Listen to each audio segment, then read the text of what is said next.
Addison? Just do the A's. The Addison? Yeah. That way we have more of an option to stop if it gets close. Yeah, everything else is too long. I did like Quinns, but it's very long. You know, can't really see it.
Give it let the blood flow again.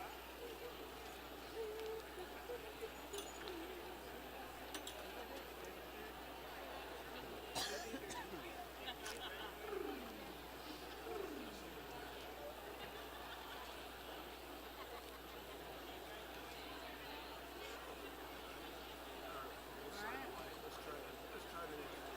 Alrighty.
Okay. Let's rest for a moment.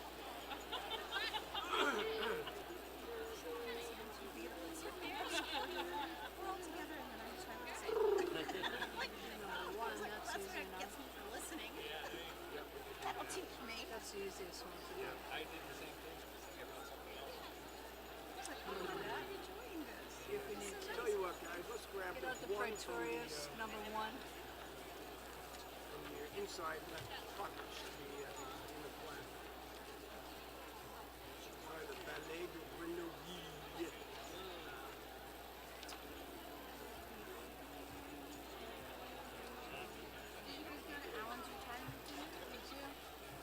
I did. Steve had his school concert. He's so sweet. Really cute. No time like that. Routine.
Havana thing, the Cuba thing is, yeah.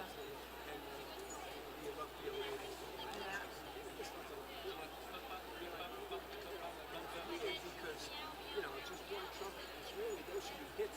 Should be The three whole brass trumpets. section. There's three trumpets. Well, it's a tiny trombone. The band of trumpet, trombone, two leads, and rhythm. That's it. So, tiny. but it's a very small. It's a really small theater. Keyboard player. He's okay. He just takes everything too fast. He's very clear. He's good.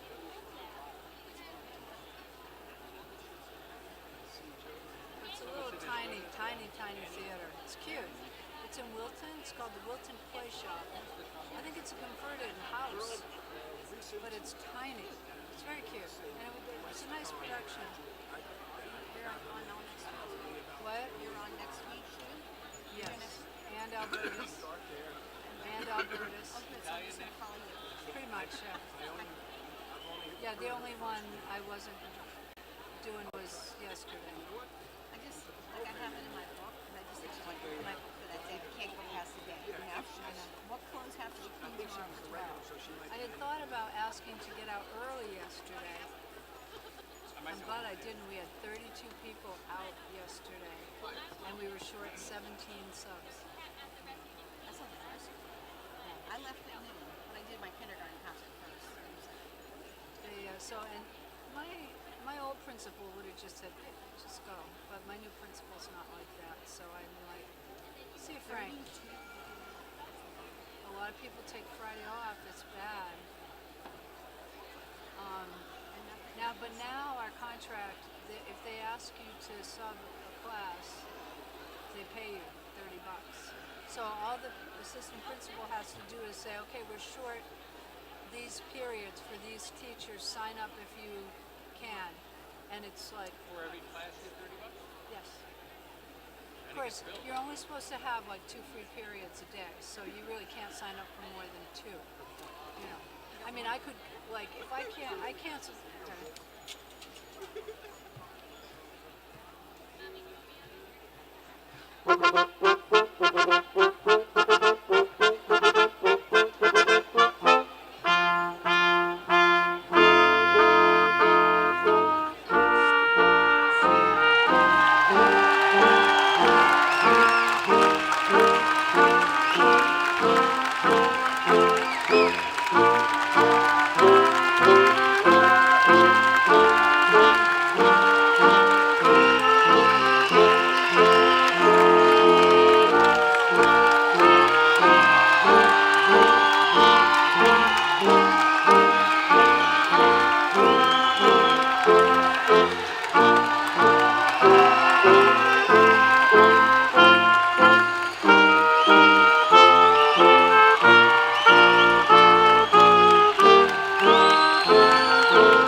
Good evening. I'm pleased to declare the 2019 commencement for the Quinnipiac University School of Law officially open. Would you please stand for the national anthem, which will be performed by John Harness Jr., class of 2019.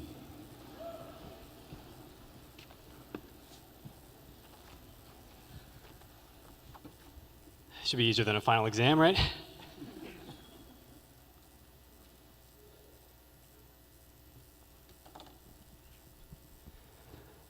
Oh, say, can you see by the dawn's early light what so proudly we hailed at the twilight's last gleaming, whose broad stripes and bright stars through the perilous fight o'er the ramparts we watched were so gallantly streaming.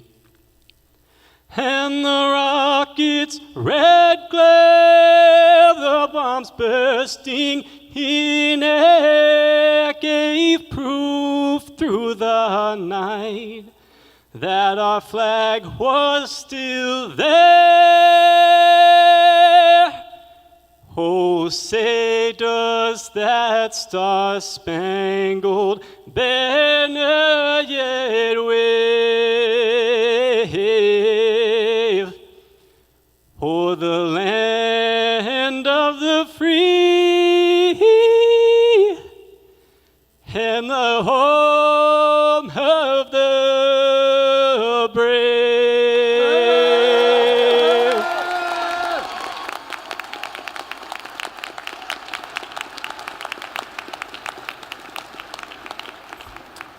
Please be seated.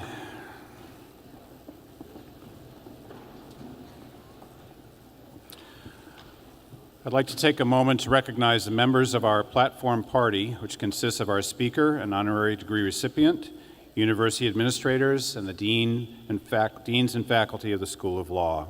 It's now my privilege to introduce Jennifer Brown, Dean of the School of Law.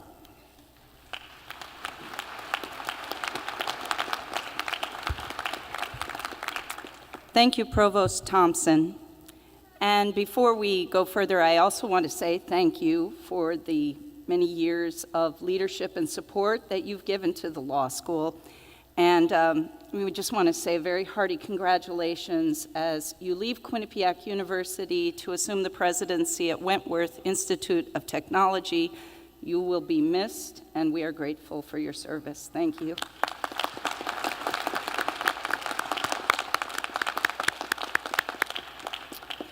And it is now my honor to welcome Dr. Judy Olian, President of Quinnipiac University, to her very first Quinnipiac School of Law commencement. And she will bring you greetings on behalf of the university community.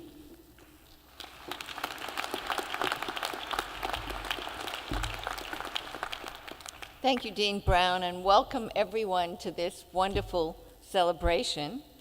I'm delighted to be with you here today to celebrate this unforgettable milestone in each of our graduates' lives. This commencement marks an exciting and perhaps slightly anxious time for you.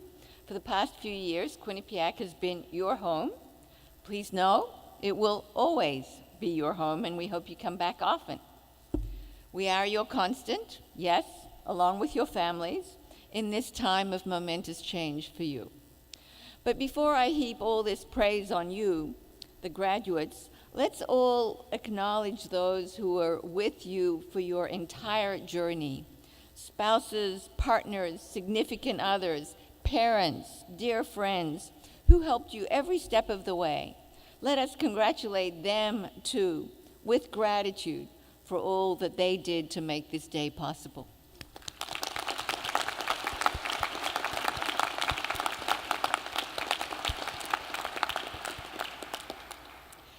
Graduates, you've shared in a very special time of learning and growth while here at Quinnipiac. Because of all this university and this law school have to offer. But the truth is that your experience was transformational because of what each of you contributed and made of your experience here. It's you. You've been engaged and caring, leaders in your own right, and you've left an indelible mark that will benefit future generations of law students and graduates. Communities need you now more than ever.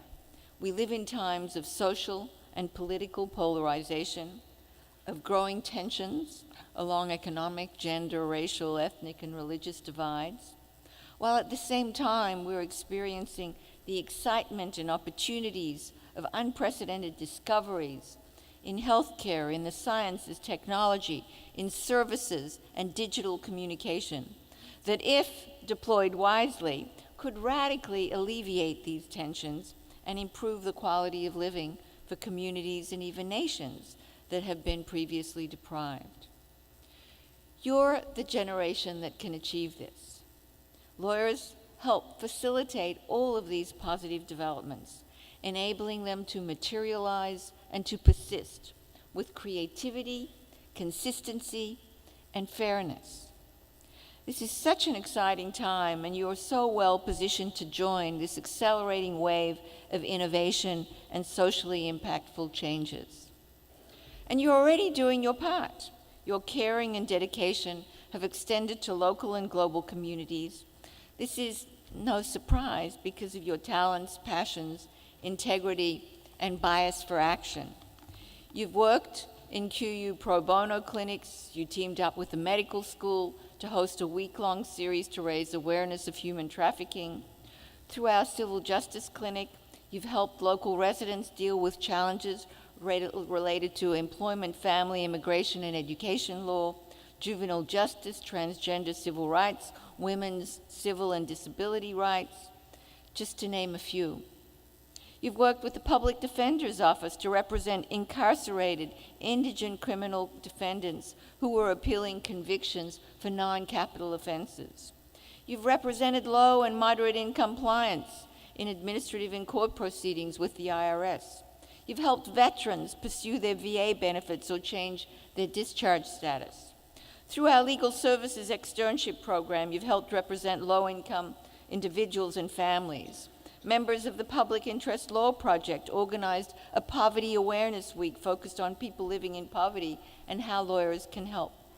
You've participated in RAID clinics to help undocumented parents arrange guardianship for their children who are citizens in the event the parents are deported. Along with business school students, you've assisted low-income taxpayers in preparing tax returns through the Volunteer Income Tax Assistance Program. You've trained hotel and motel workers to spot human trafficking patterns in their establishment. You volunteer your time at Connecticut Food Bank, a local soup kitchen, a therapeutic horse ranch, a local animal shelter, and for homebound residents who need groceries. And I could go on and on. But you did all of this good while managing a very hefty course load. We're incredibly proud of you and admiring of your choices and passions. Of course, this aligns well with Quinnipiac's strategic priority of nurturing communities, which is one of the 4 pillars of our new strategic plan. You're each ambitious, talented, caring, and curious. And most importantly, you conduct yourselves with integrity and decency. I expect, as you look back at your time here at QU, you marvel at the remarkable breadth of experiences you've had. High-impact classes, far-reaching, societally important community projects, courses that have changed how you think about the world thanks to your superbly talented faculty. And you made friends for life with some of the best people you'll ever meet. As you go forward as Quinnipiac Law School alumni, I encourage you to help others as you've been helped along the way, whether mentoring future generations of lawyers who follow you, becoming leaders in government or community organizations, reaching out to children who are not benefiting from the childhood or education they deserve, or tending to residents who really need your talents and compassion. I also encourage you to remain curious and open to the new, to continue learning and growing. In our rapidly changing world, we don't know what we'll need to know in 10 years or even in 5 years. What we do know is that to be successful and enlightened, we must be lifelong learners. As a QU graduate, beyond your legal prowess, we've positioned you with a mindset of continued learning, curiosity, questioning, and critical thinking. That's the best preparation for 21st century careers and for the accelerated changes of this complex, globally connected world. You've also demonstrated an appreciation of differences, learning from, working with, and listening to people from different backgrounds is where the best ideas and solutions are generated. You are lucky and you are gifted. As John F. Kennedy said, to those whom much is given, much is expected. Remember to share your blessings and to give back. We will be forever proud of you, and we will follow your life's journey with great interest. Please remain a Bobcat for life. Stay connected wherever you land. Find ways to remain in touch with your fellow QU family, and engage in lifelong growth and learning, also through QU. Congratulations to the Quinnipiac Law School class of 2019. You have already made your mark, and we can't wait to see how you continue to change the world. Congrats.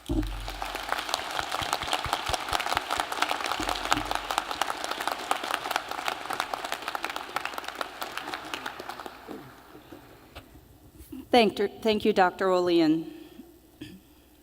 Graduates of 2019, for 3 and in some cases 4 or more years now, I've been telling you that the mission of Quinnipiac University School of Law is to educate the whole lawyer to understand and serve the whole client.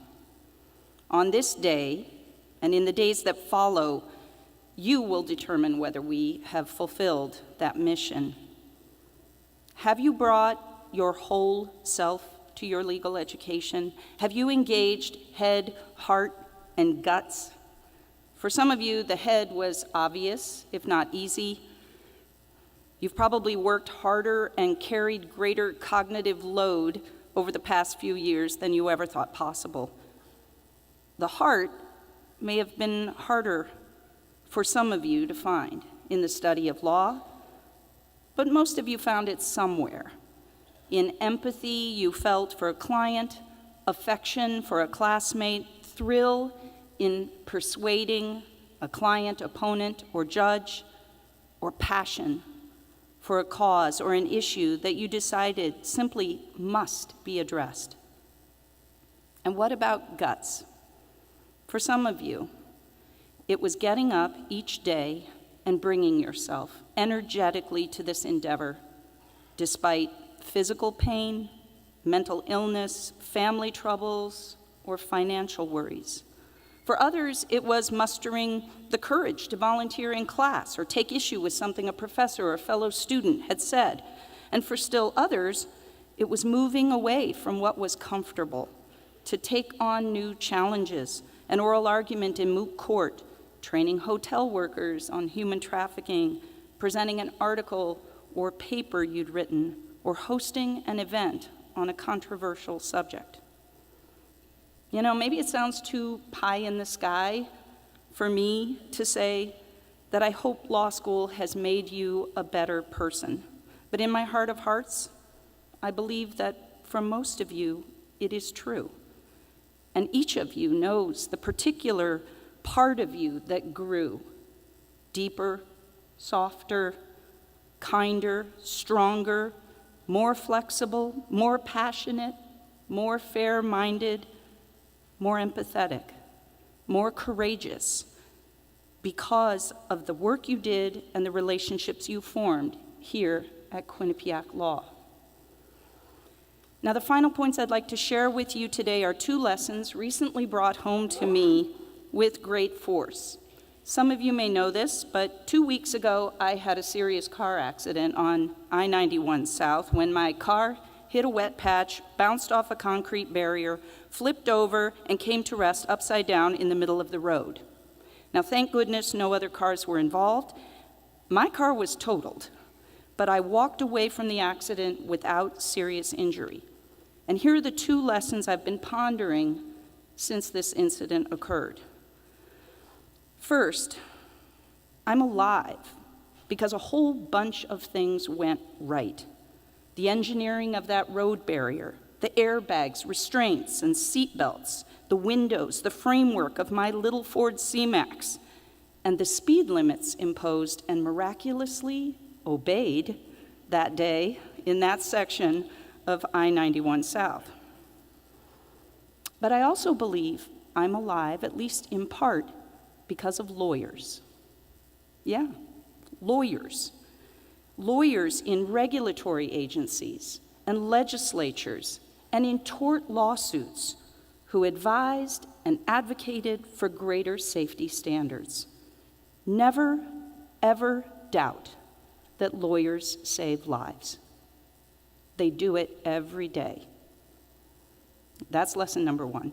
Lesson number two is the simple truth that every day we have on this earth is a gift. That includes the crappy days, by the way. When nothing goes right, everyone around us is annoying, the world won't cut us a break, and everything hurts. Even those days are gifts.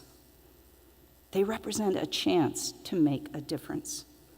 Now, I was in total shock for the first 18 hours after this accident occurred, but I gotta tell you, I woke up the next morning, it was a total revelation to me. I woke up and I was overwhelmed by the amazing fact that I was alive and I had a new day ahead of me with the people I love, a day to try, however I could, to be an asset and a help to those around me. So my hope for you, the mission and the blessing I give you, is that you open your eyes each morning and feel deep in your bones that same truth. No matter how tough the day before might have been, the day you are beginning is a gift, not guaranteed to you and easily lost, but it's a chance to be a positive force in the world. Treasure that gift. Use it wisely. Congratulations, 2019. Go get them.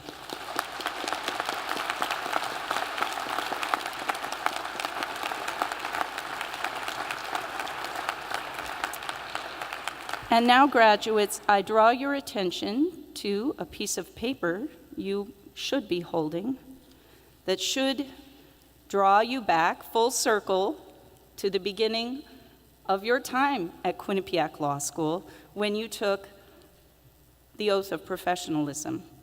And I'd like you to stand, please, and raise your right hands and read along with me the graduate's professional oath. I am leaving the academic community of Quinnipiac University School of Law and embarking on a professional career. As a law student and future lawyer, I understand that the study and practice of law carry both privileges and responsibilities. I willingly accept the responsibilities that accompany those privileges and the responsibilities that the faculty, the bench, the bar, and the public entrust to me. I promise to do my utmost to adhere to the ideals of the legal profession and to uphold the highest standards of professional honesty and ethical practice during my career. I will remember that my actions reflect not only on me, but upon Quinnipiac University School of Law, my fellow alumni, and the legal profession. To strengthen the legal community, I will conduct myself with dignity and civility and will treat all of my colleagues with kindness and respect. I will conduct my professional and personal life so as to uphold the values and standards that are expressed in the rules of professional conduct and the traditions of the legal profession. Thank you, graduates. You may sit.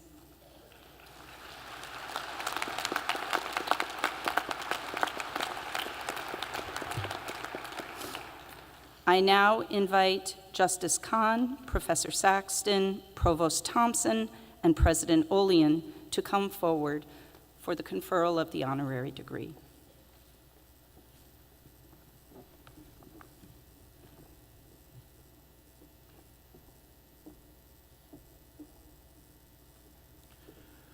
Maria Araujo Khan, as a member of the Connecticut Supreme Court for almost 2 years, you make it your mission to uphold the confidence our citizens have in their judicial system and in the rule of law. In your distinguished career, you have ruled from both the appellate court and the Superior Court benches, ascending to those roles from your position as an assistant U.S. attorney in New Haven. There, you handled complex white-collar investigations and prosecutions, both civil and criminal, in the areas of healthcare fraud, bank fraud, and trade secrets, to name a few. As an adjunct professor of law, you have imparted much valuable advice to Quinnipiac students, including the suggestion that they constantly keep in mind that their integrity will always be their most valuable asset. In addition to your duties as a Supreme Court justice, you serve the state of Connecticut as co-chair of both the Access to Justice Commission and the Limited English Proficiency Committee, creating and implementing a plan to enhance interpreter and translation services. Fordham University School of Law, where you earned your JD degree, chose you as the first recipient of the Noreen E. McNamara Scholarship, and in 2017, the Portuguese Bar Association presented you, a native of Angola, with the Americo Ventura Lifetime Achievement Award. In appreciation for your quest to ensure equal justice for all, your passion for the law, and your willingness to share your invaluable expertise with our students entering the legal profession, Quinnipiac University is pleased to confer upon you this honorary degree of Doctor of Laws this 11th day of May, 2019.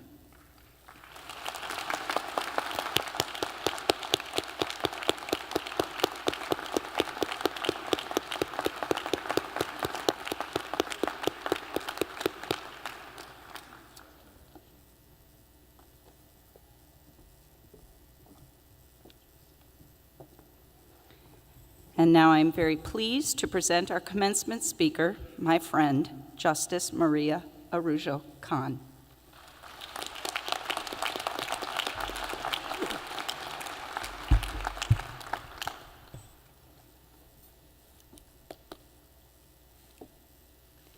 Thank you, Dr. Olian, Dr. Thompson, and both soon-to-be Interim Provost Brown and Interim Dean Saxton for that wonderful introduction and for this great honor. I want to thank the trustees, faculty, and staff at Quinnipiac Law for inviting me to speak on this very special occasion. I want to tell you how proud, humbled, and honored I am and touched to receive this honorary degree from this law school. I've had the privilege of teaching as an adjunct law professor and working with many Quinnipiac students. Some are graduating here today. You have always impressed me and inspired me with your drive and passion for the law. Congratulations, class of 2019. You made it.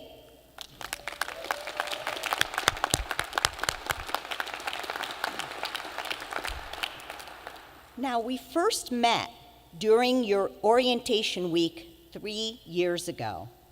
And look at you now. Law school has aged you.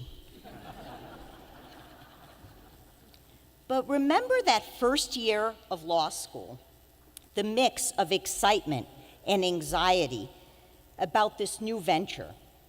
Now, I know a rare few of you, and I mean really rare, actually enjoyed every minute of that first year. However, for the majority of you, your emotions alternately ranged from feeling like you didn't have what it takes to get through law school to feeling like you completely belonged. You have worked so hard to reach this day. You spent endless hours reading, analyzing cases, writing, studying for exams. You completed contracts with Professor Mickeljohn in constitutional law with Professor Margulies. I see you smiling. Finally, You mastered the art of fending off medical and nursing students from your study spaces. This quintessential QL experience has prepared you for any and all challenges that you will face as you embark on your career. In class of 2019, let's give a big shout out to your families and loved ones who supported you through this journey. Many of them are here today.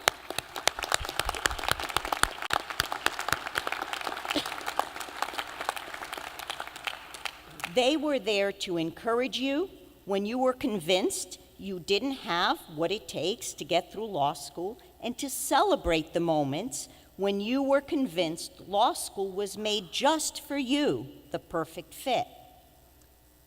As you enter this next phase of your life, like that first year of law school, you may be filled with excitement and anxiety about what the future will bring. That is natural. The legal profession is considered a noble profession because it is the upholder and protector of the law. Lawyers and judges play a significant role in building the trust and confidence in the judicial system. If you work hard and are faithful to your oath and your commitment to upholding the rule of law, you will be successful. Dream big, because you can accomplish it. As an immigrant from a family of modest means, I never imagined that I would have the opportunity to serve as a justice of the Connecticut Supreme Court. I've learned some things along the way that I believe will be helpful to you, and I will pass on to you. Surround yourself with family, friends, and mentors who always push you to go one step farther. As an example, when I arrived in the United States at the age of 10 and a half, I was placed in an English as a second language class. I was fortunate to have great teachers who suggested I be mainstreamed into an all-English speaking class. I was also encouraged by my 8th grade teachers to apply to Philadelphia High School for Girls, a magnet public high school, and was accepted on probation.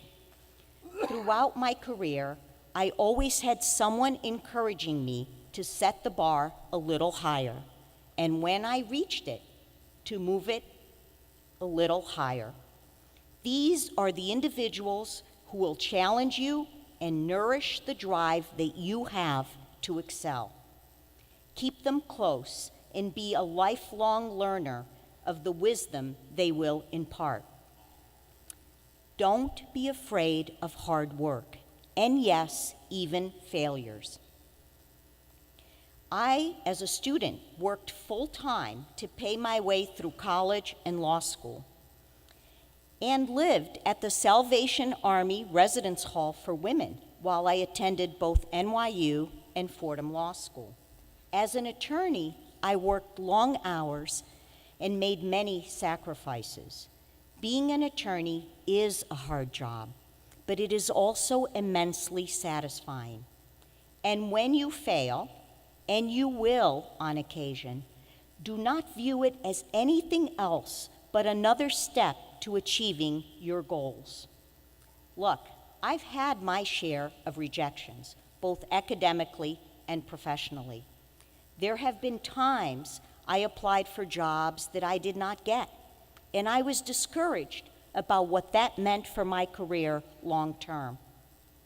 However, at the end of the day, those disappointments often led to better options. In other words, don't fear rejection or failure.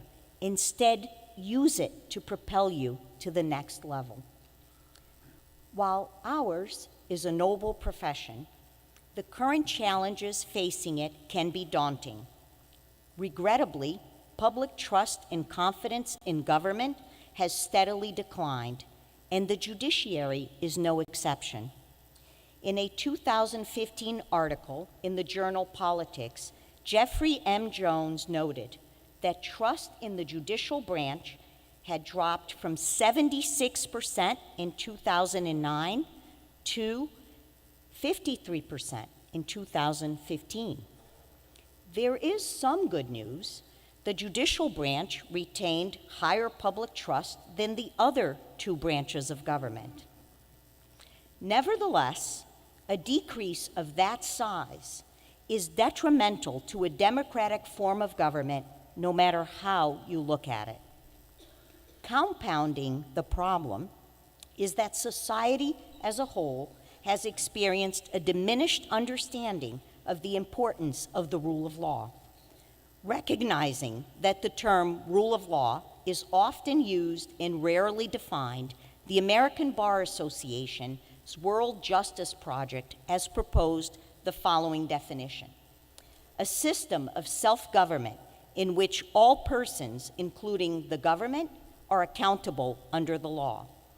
A system based on fair, publicized, broadly understood, and stable laws. A fair, robust, and accessible legal process in which the rights and responsibilities based in law are evenly enforced. And diverse, competent, and independent lawyers and judges. Yet, how can we achieve this goal, expectation, as a nation if our citizens do not understand these principles?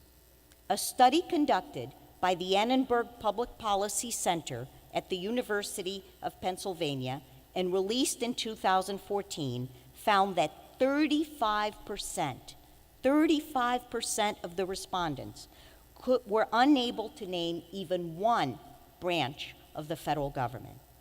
Citizens who lack a fundamental understanding of our system of government, how laws are created, interpreted, and enforced, and the importance of three separate, independent, and equal branches of government cannot effectively participate in our democracy, much less be expected to protect its principles.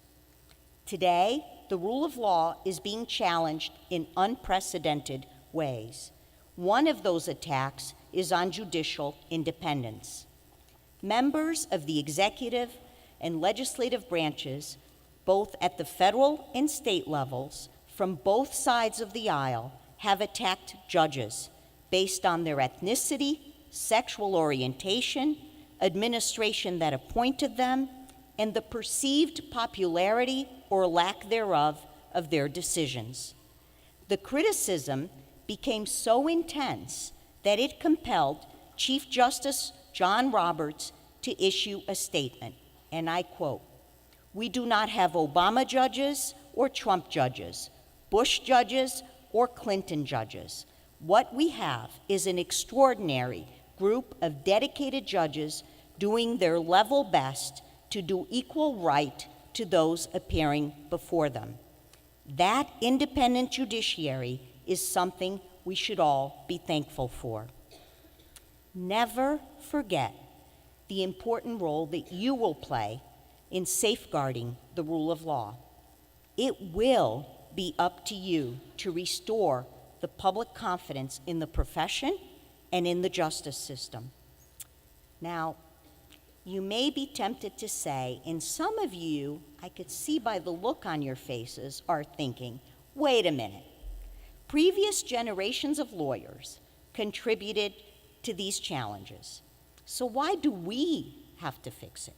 How can we fix it? I thought commencement speeches were supposed to be inspirational. We just finished law school.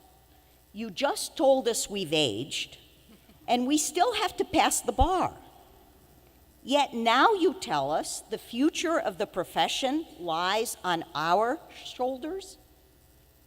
Yes, that is precisely what I'm telling you. But I have great confidence and hope in the future of our profession because I know it is in your care. I know that your generation of lawyers understands the needs of our society and internalizes the words of Justice Louis D. Brandeis, who so wisely noted, quote, "If we desire respect for the law, we must first make the law respectable." I have great confidence in your ability to restore the public trust in our profession. Quinnipiac Law and its distinguished faculty have prepared you well and given you the skills you need to face these challenges. Whether you go into private practice or public service or business, you will fulfill the oath you just took by educating your clients and the public about the importance of the rule of law. While zealously advocating for your client's position, you will counsel your client on the limitations of the law and the benefits of alternative dispute resolutions or reaching a settlement. Public trust and confidence in our system is what leads to compliance or adherence in the court's rulings. Litigants who lose their case are more likely to accept the adverse ruling if they felt they had a fair process and were given a full opportunity to present their case. It is your role to explain the process and to prepare your clients for both favorable and adverse rulings. Now, I know that every attorney, including those new to the profession, wants to win his or her case. We all do. That's human nature. However, you should resist the urge to win at all costs. Remember that your integrity is your most valuable asset, and no one client or one issue is worth you losing your good name. Do not be afraid to lose. I've learned more from the cases I've lost than the ones I've won. I didn't like losing, but I really learned more from the ones I lost. Equally important, the strong friendships and bonds that you form early on will help you throughout your career in more ways than you can ever imagine. Let me give you an example. During my first year of law school, I became a U.S. citizen in a ceremony in federal district court in Hartford. During my second year of law school, the following year, I applied for clerkship positions. One of the judges who called me in for an interview was Judge Peter C. Dorsey of the Federal District Court. During that interview, Judge Dorsey asked if I had ever been in the building. I proudly announced that I had been there the previous year for my swearing-in ceremony. Well, let me just say, things got rather awkward very quickly because he asked who presided over the ceremony. Was it me? I said, "Oh no, I would remember if it were you, but I can't recall the name of the judge." We then entered into a series of questions that sounded like the 20 questions game. Was he older? Did he have gray hair? Was he bald? Did he have a mustache? I explained that what I did remember was the content of the judge's speech and that he was very witty.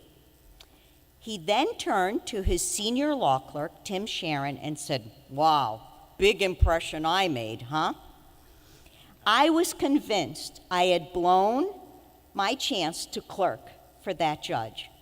But if you knew Judge Dorsey, you knew that the comment about being very witty was very well received. And I actually think that helped me get the job. But both Judge Dorsey and Tim Sharon would turn out to be great friends and mentors throughout my career. One of the most important lessons that they imparted to me was that attorneys play a significant role in ensuring equal access to justice for all. And I'm officially passing the baton to you. You will not be alone in this effort. The judicial branch, bar associations, law schools, libraries, legal service organizations, and other stakeholders have been actively involved in creating and promoting programs that provide reduced fee or pro bono services to litigants who cannot otherwise afford legal services. I guarantee you that these kinds of activities will provide the most rewarding experiences in your career, while building the public's trust in the legal profession and the judicial system, and enhancing our most cherished principle, the rule of law. So, spread the word. Take advantage of every opportunity to educate young and old.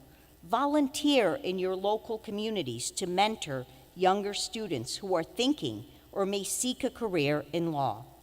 Visit and speak with elementary, middle, and high school students about your work as an attorney and the importance of preserving the rule of law.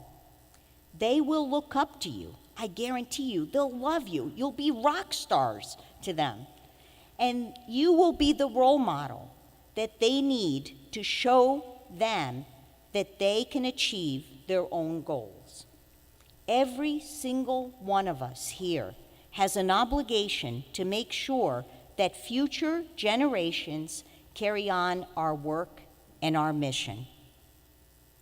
You will someday be my age, and for some of you here today, that may seem scary, but you will be able to say, we've done well, we got this, because I can tell you that is how I feel about you. To all of you today, I say again, there is no greater reward than being an attorney. From this moment onward, be awed every day by the fact that you are part of such a noble profession. I know I still am, even after all these years. It is a vocation that carries great responsibilities, but also tremendous opportunities to make a positive difference in your life, in your profession, in your community, and in your country. Take advantage of that great momentum that starts today. I'm honored to have shared the first days and the last day of your journey through law school. I am so proud of you and so confident in your ability to do amazing things. I wish you the best of luck. Thank you.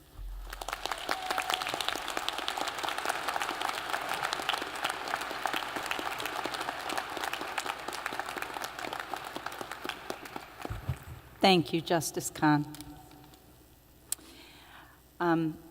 I would like now to call to the podium Associate Dean Robert Farrell, and also to say a special thank you to him for serving this year as our Associate Dean with great dedication and great skill.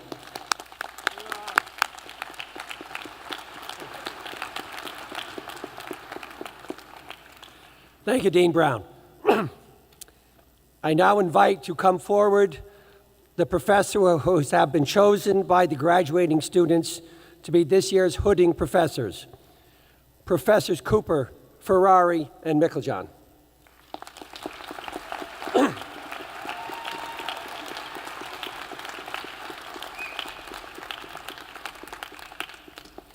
Marshals, please direct the candidates for the Juris Doctorate degree to the platform.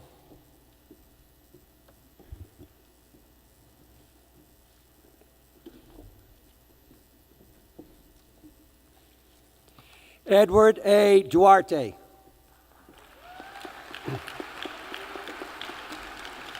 John Harness, Jr., to be hooded by his father, John Harness, Sr., law class of 1988.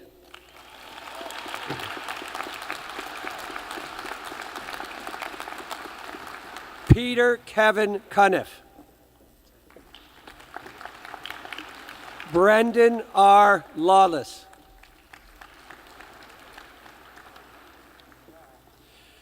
Susanna Lombardi.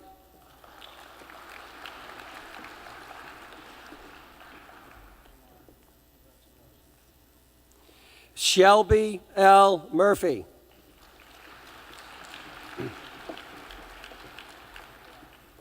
Angela Marie Bonito.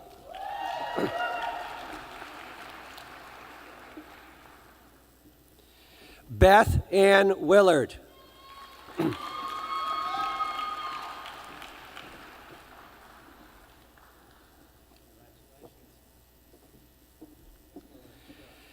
Kevin Kaiser, to be hooded by his parents, Mary Claire Collier, law class of 1983, and Peter Kaiser, law class of 1982.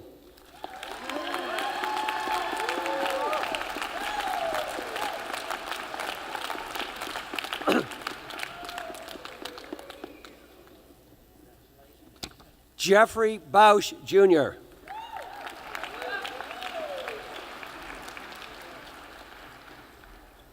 Michael Patrick Chouanier.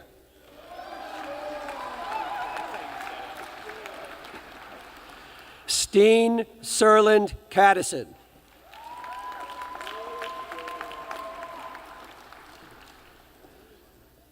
Jeffrey N. Kaplan.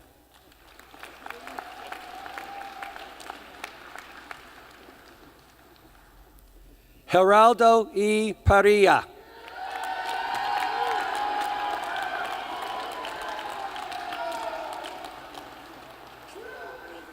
Leah B. Mantai.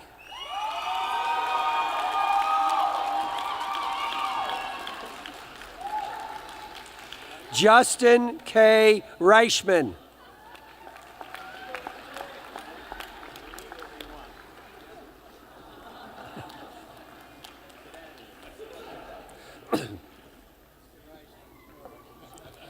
Thomas L. Harris.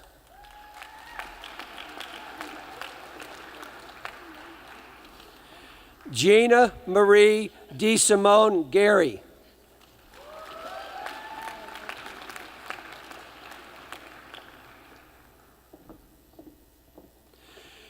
Kristen Constance Miller.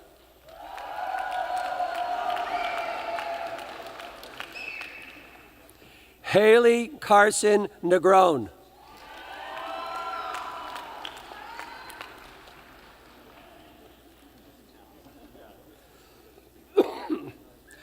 Nacy V. Lopez.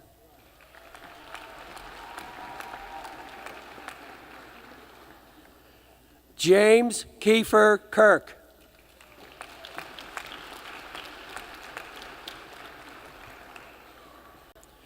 Tyler Michael Riff.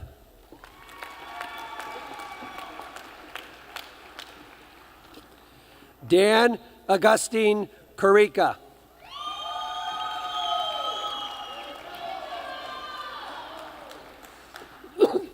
Andrew George Heckler.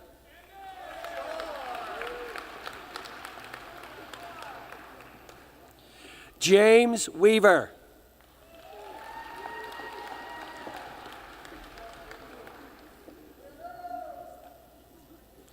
Nicholas J. Ennis.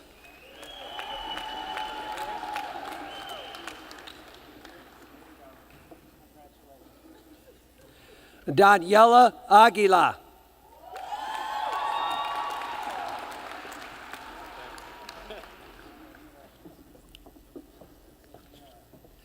Ashley Marie Miller.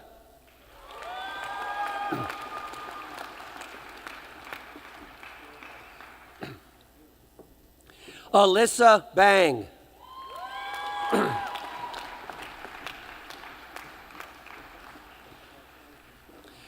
Caitlin Alyssa Hennessy.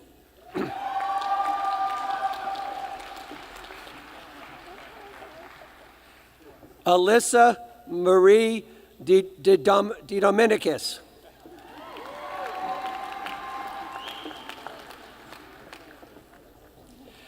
Taylor Lee Matuk.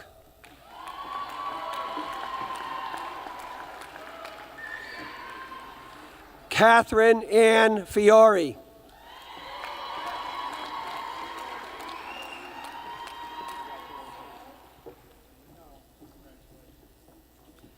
Carolina Fernandez.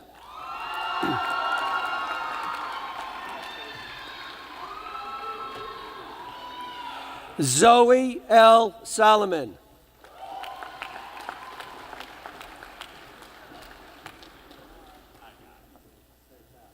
Ryan Flement.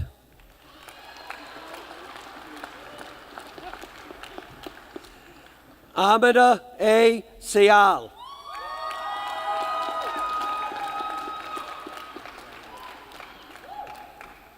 Joel S. Kartner.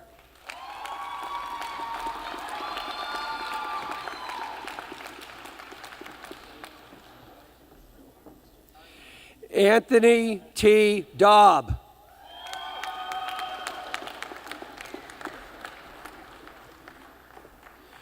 Christopher James Lembo.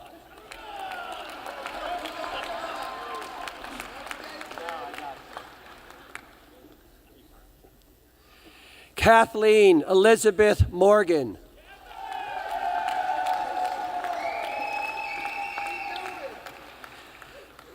Bethany Mary Nacarado, to be hooded by her father, Robert James Nacarado, law class of 1998.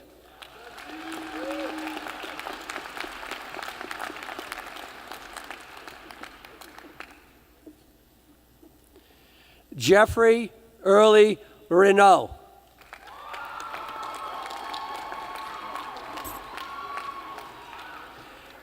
Olivia Taylor Knott.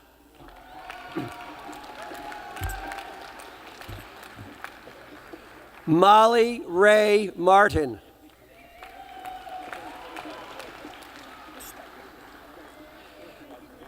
Elizabeth Abigail Weichel.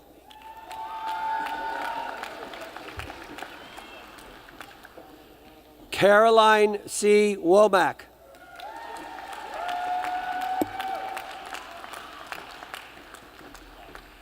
Samantha Nicole Whittaker.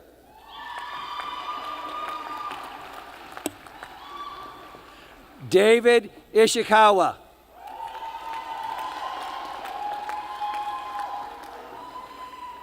Henry Allen Simpkins, Jr.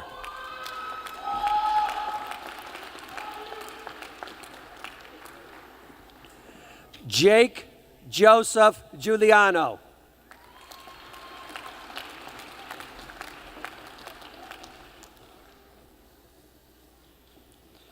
Taylor Lee Giancarlo.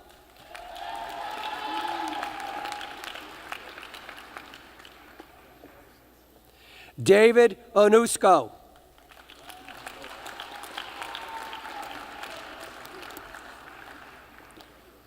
John Charles Bashaw.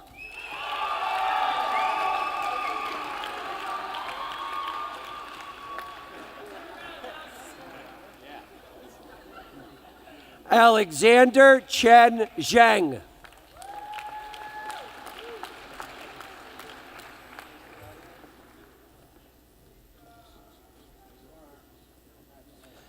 Karen Nicole Amaral.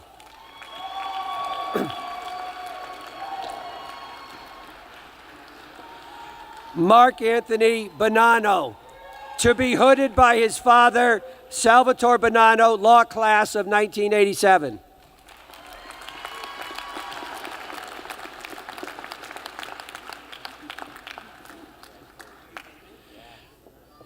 Raymond James Altieri.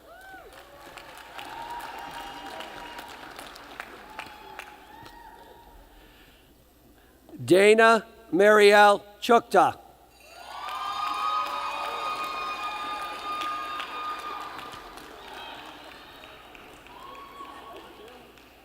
Shayna Marie Hirschkorn Myslinski.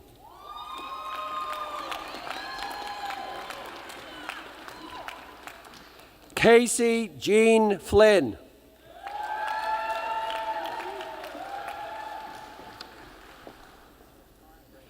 Catherine Grace Lavallo.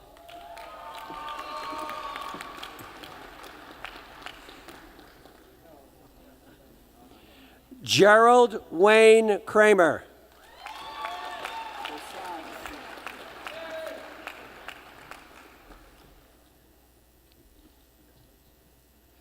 Sergio Brandon Harusco.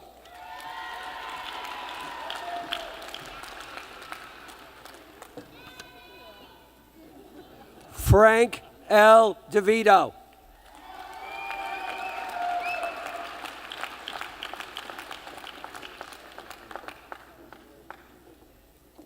Emily K. Brodzinski.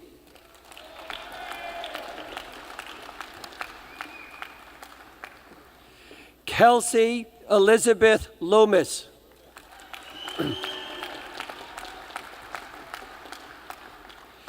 Meryl Rose Gersh.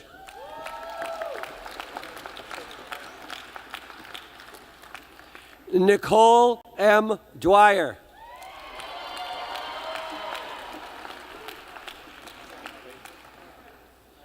Brittany M. Barbette.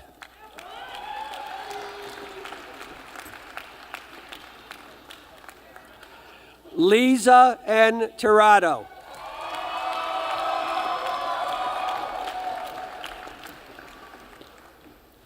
Sean Vilpesh Patel.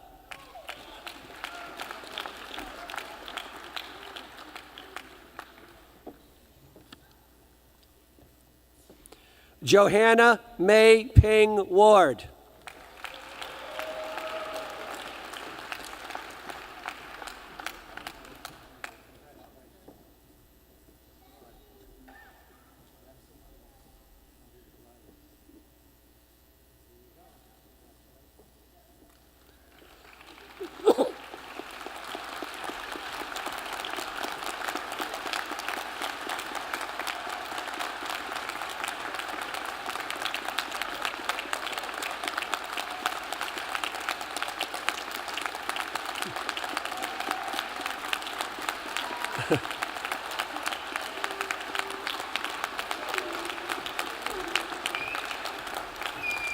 I ask the candidates to rise.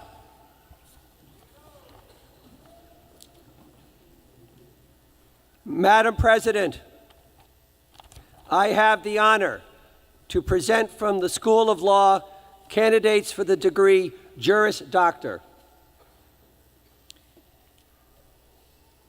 By the power vested in me by the Board of Trustees, I hereby confer upon you the degree of Juris Doctor with all of the rights and privileges pertaining thereto. Congratulations.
It is now my pleasure and my honor to call to the podium Edward Duarte, who has done a magnificent job this year leading the student body as president of the Student Bar Association.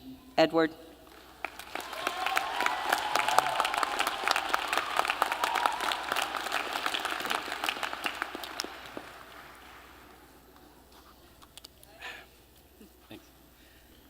Thank you, Dean Brown. Good evening, Board of Trustees, deans, professors, family and friends, less successful siblings.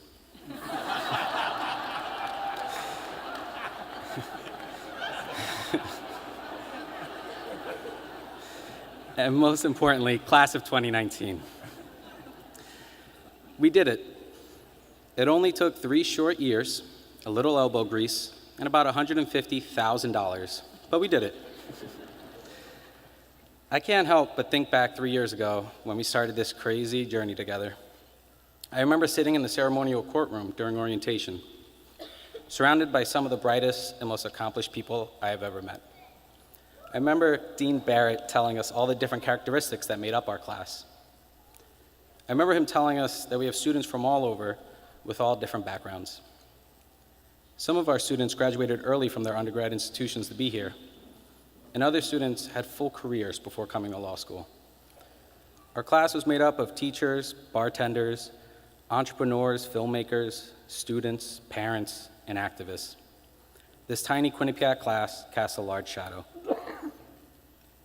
We have all grown since that first day of orientation. Since that time, we've accomplished many things. There's an old saying about law school that says the first year, they scare you to death. The second year, they work you to death. And the third year, they bore you to death. And it's 100% true. The first year, the fear of getting cold called in front of everyone was overwhelming. I remember feeling nervous and intimidated. There was a constant nagging voice of, do I belong here? But just like jumping into a cold lake, it takes some time to get acclimated. I remember trying to figure out why there was a weird drawing of a fish for every contracts case we read. Or what the difference between cats, dogs, and electric trains were anyway. Or who in their right mind would ever want to buy Blackacre. I tried my best to forget the stress and terror of 1L year, but despite some long therapy sessions and a little alcohol, I remember like it was yesterday. But the next thing I knew, we were at the midpoint of our law school career, the second year, the year they work you to death. Well, that old saying proved just as accurate this time around. It was during this time that we all truly bonded. We signed up to be in clubs, to compete on competition teams, and be on journals, on top of our over-demanding class load. This fun-packed year was filled with yelling obscenities to the broken coffee machine in the cafeteria, and yelling irrational threats to the jammed printer in the library, and crying into our criminal procedure books while Professor Krause paced the room. Yeah, 2L year was one of the most stressful times of my life, but I survived. We survived, and we made it to the promised land that's 3L year. So they say the last year of law school, they bore you to death, and this would be true if we didn't commit ourselves to honing our craft. We filled our free time by working in the clinic or an externship. We spent this time reading real police reports, filing real motions, and pretending to be real lawyers, getting ready to enter the real world. And now we are here, at the end of this road, but it's not the end of our journey. Many of us already accepted jobs. This class is made up of future prosecutors, defense attorneys, politicians, professors, administrators, researchers, litigators, soldiers, and leaders of our generation. I have no doubt we will all go on to do great things. Our careers will take us to all different places. But no matter where we go or how far we travel, I will never forget these 3 short years. Thank you.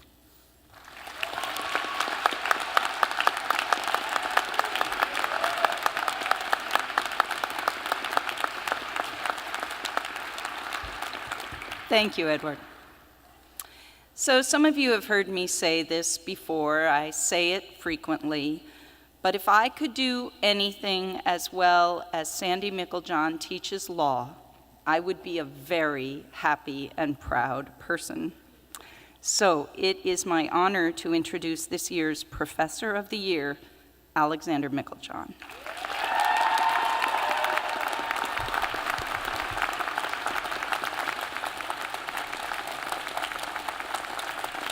Thank you. Thank you. Dean Brown, President Olean, Justice Kahn, other members of the platform party, and of course, most important, members of the class of 2019. I'm deeply grateful for the award that you've given me, and with it, the opportunity to speak to you briefly on this great occasion.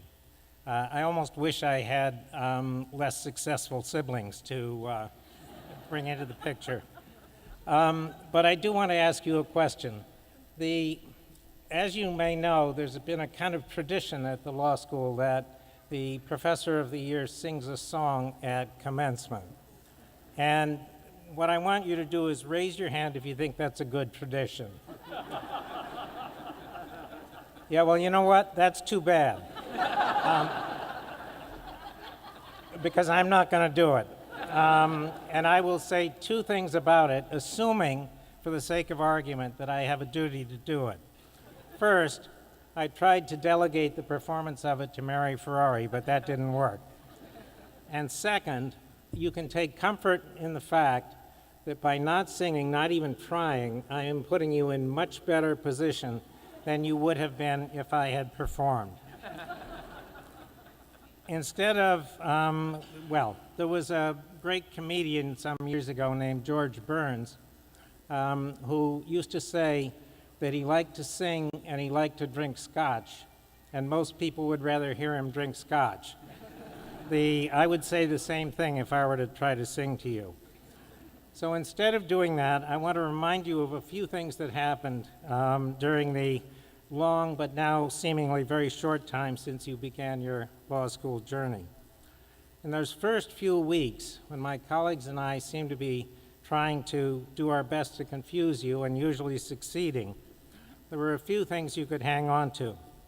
For many of you, for example, there was the lady who worked for the company that made men's suits and who was most fittingly named Glenda Fitting. There was the time when one of you accused me in class of defending some outrageously unfair proposition, and I had to defend myself by pointing out to you that I just work here.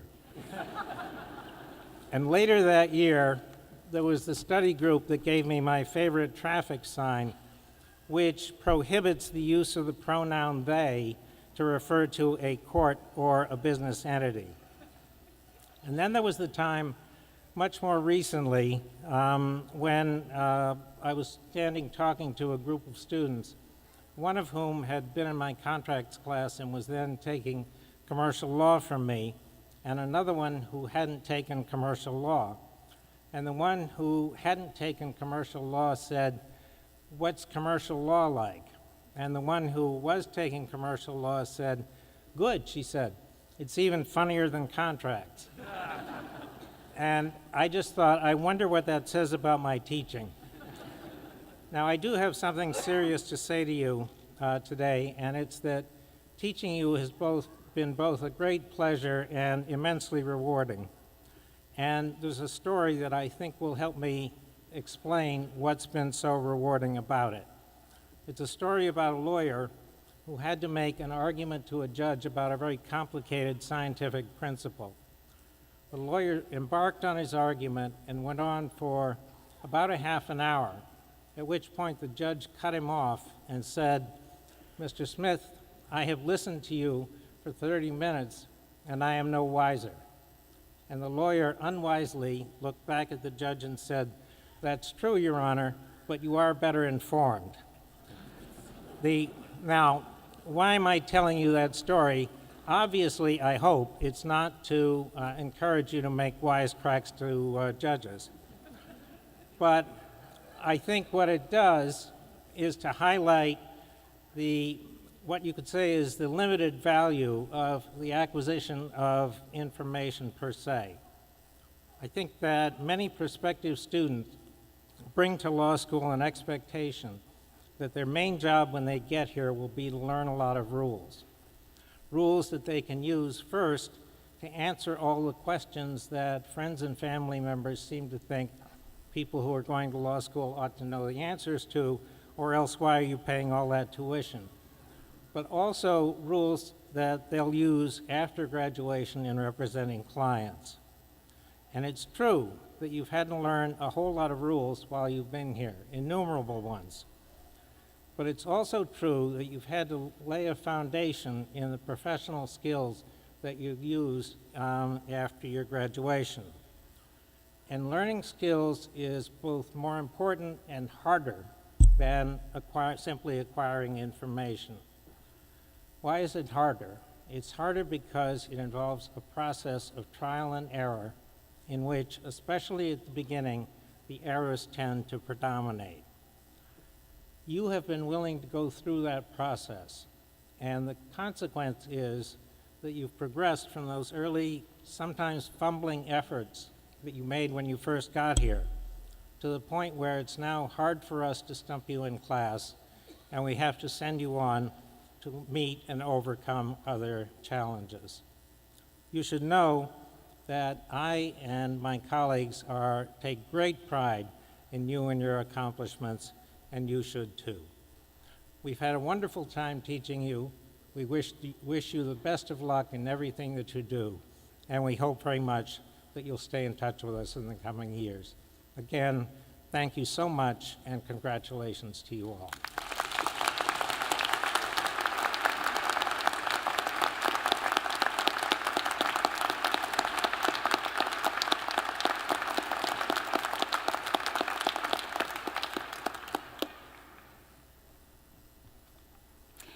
Now, as Dean, it is my special pleasure to get to know our many fine alumni.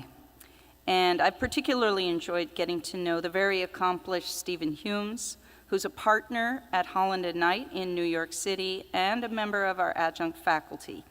And so now I invite Attorney Humes to the podium.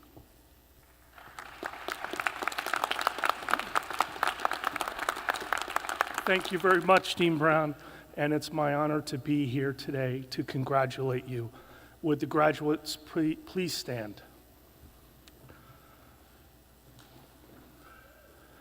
Now I'd like to ask you to please transfer your tassels to the left sides of your caps.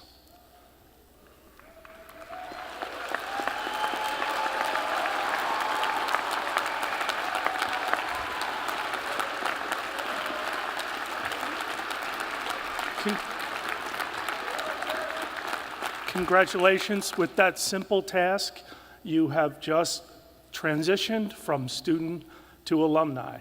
Welcome to the Alumni Association, and we hope you will enjoy a long-lasting relationship with Quinnipiac University School of Law. Thank you very much, and congratulations.